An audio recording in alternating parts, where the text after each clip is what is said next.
കടൽ കയറി വെളിയങ്കോട് ഫിഷറീസ് റോഡിൽ ഗതാഗത നിയന്ത്രണം. ശക്തമായ കടൽ ആക്രമണത്തെ തുടർന്ന് വെളിയങ്കോട് ഫിഷറീസ് റോഡിന്റെ ഒരു ഭാഗം കടലിൽ ഒലിച്ചുപോയതോടെ റോഡ് അടച്ചു. റോഡിനോട് ചേർന്ന ഭാഗങ്ങളിൽ കടൽ വെള്ളം കയറിയതോടെ യാത്ര അപകടകരമായ സാഹചര്യമായി. കടലാക്രമണം തുടരുന്നതിനാൽ റോഡിന്റെ കൂടുതൽ ഭാഗങ്ങൾ തകരാൻ സാധ്യതയുണ്ടെന്ന് നാട്ടുകാർ ആശങ്ക പ്രകടിപ്പിച്ചു. സുരക്ഷാ മുൻകരുതലിന്റെ ഭാഗമായി അധികൃതർ റോഡിൽ ഗതാഗതം നിരോധിക്കുകയും ബാരിക്കേഡുകൾ സ്ഥാപിക്കുകയും ചെയ്തു. മത്സ്യത്തൊഴിലാളികളും തീരദേശവാസികളും കടുത്ത ആശങ്കയിലാണ്. അടിയന്തരമായി കടൽഭിത്തി ശക്തിപ്പെടുത്തുകയും തീര സംരക്ഷണ നടപടികൾ സ്വീകരിക്കുകയും വേണമെന്ന് പ്രദേശവാസികൾ ആവശ്യപ്പെട്ടു. ഇത് കൊല്ലങ്ങളോടായി ഇത് വന്ന് ഇങ്ങനെ ഓരോ കൊല്ലം കൂടുമ്പോൾ കടലെടുത്തെടുത്ത് പോണതാണ്. ഇത് ഗംഗാധരൻ ഇവിടെ ജലസേചന വകുപ്പ് മന്ത്രിയാകുമ്പോൾ ഇവിടുത്തെ ജനങ്ങൾ പറഞ്ഞിട്ട് കുറച്ച് കല്ലിട്ട്, കരുണാകരന്റെ മന്ത്രിസഭയിലും കുറച്ച് കല്ലിട്ടുണ്ട്. അല്ലാണ്ട് നമ്മുടെ ഈ കഴിഞ്ഞു പോയ 15 വർഷമായി ഇവിടെ ഒരു കഷ്ണം കല്ല് വന്നിട്ടില്ല. അതിലിടയ്ക്ക് ഈ വെള്ളം കയറി റോഡ് പൊട്ടണമെന്ന് കണ്ടപ്പോൾ ഈ ഗവൺമെന്റിന്റെ നിലക്ക് തന്നെ കുറച്ച് ചാക്കിട്ടുണ്ട് അവിടെ. ആ ചാക്ക് മാത്രമുണ്ട്. ആ ചാക്ക് പണ്ട് പോയി. ഇനി അതിങ്ങനെ വന്നാൽ നമ്മളെ വീടുകളാണ് ഇതൊക്കെ.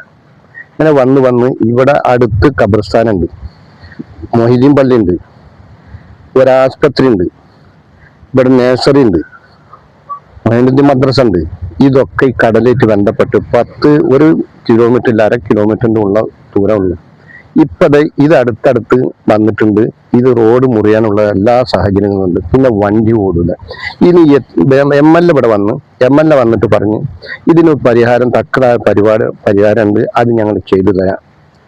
എങ്ങനെ 3 കോടി റുപ്യ ബഡ്ജറ്റ് നിർത്തിയിട്ടുണ്ട്. അതുപോലെ വേറെ എന്തോ ഒരു പദ്ധതി കൂടിയിട്ട് അത് ചെയ്തിട്ട് ഇതിന് ചെല്ലാനം മോഡലുള്ള കല്ലിട്ട് തരാന്ന് പറഞ്ഞിട്ടുണ്ട്.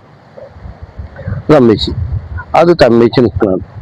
അത് തമ്മിച്ചുകൊണ്ട് മാത്രമായില്ല, ഇതിന് തക്കതായ ഒരു പരിഹാരം എത്രയും വേഗം ചെയ്യണം. അത് എവിടെ പൊന്നാനി മുതൽ കാപ്പിരിക്കാട് വരാണ് ഇപ്പോൾ അത് പറഞ്ഞിട്ടുള്ളത്. അത് 3 കോടി റുപ്യ ഉണ്ടോ 10 കോടി റുപ്യ ഉണ്ടോ ശരിയാവില്ല. ആ പൊന്നാനി വന്നിട്ട് അങ്ങോട്ട് അത് നടക്കൂല. അത് ചെയ്യുന്നതെന്ന് പറഞ്ഞാൽ അപ്പം മുമ്പും പറഞ്ഞിട്ടുണ്ടെന്ന് ഞങ്ങളൊക്കെ ഉണ്ടായിരുന്നു. അടുത്ത വർഷം വരന്റെ ഉള്ളിൽ ഇവിടെ കല്ലിട്ടാ തീരും എന്ന് ഞങ്ങളോടൊക്കെ താക്കീത് പറഞ്ഞിട്ടാണ് MLA ഇവിടെ നിന്ന് പോയിട്ടുള്ളത്. അത് അയാൾ ഇടുമെന്നും ഞങ്ങൾക്ക് നല്ല ഉറപ്പാണ്. നല്ല ഉറപ്പെന്ന് പറഞ്ഞാൽ 100% ഉറപ്പുണ്ട്. അയാൾ ഇടും എന്ന് 100% ഞങ്ങൾക്ക് ഉറപ്പുണ്ട്. അപ്പൊ എത്രയും വേഗം MLA ഇതിനൊരു പരിഹാരം ചെയ്ത് ഉടനെ കല്ലിടേണ്ട ഒരു പദ്ധതി ഞങ്ങൾക്ക് ചെയ്തു തരണം. ഞങ്ങൾ ഇപ്പോഴും വെള്ളം കുടിച്ചുകൊണ്ടിരിക്കണം.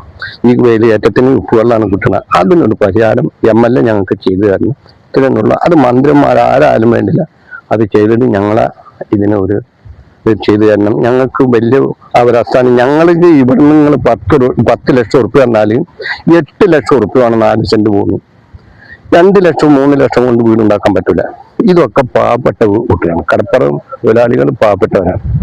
അപ്പൊ അതിന് ഒരു പരിഹാരം, തക്കതായ പരിഹാരം ഞങ്ങൾക്ക് ഇവിടത്തെ MLA ഞങ്ങൾക്ക് ചെയ്തു തരണം. വെറും ഒരു ഡിഗ്രി സർട്ടിഫിക്കറ്റ് കൊണ്ട് മാത്രം ഇന്നത്തെ കാലത്ത് ജോലി കിട്ടുമോ?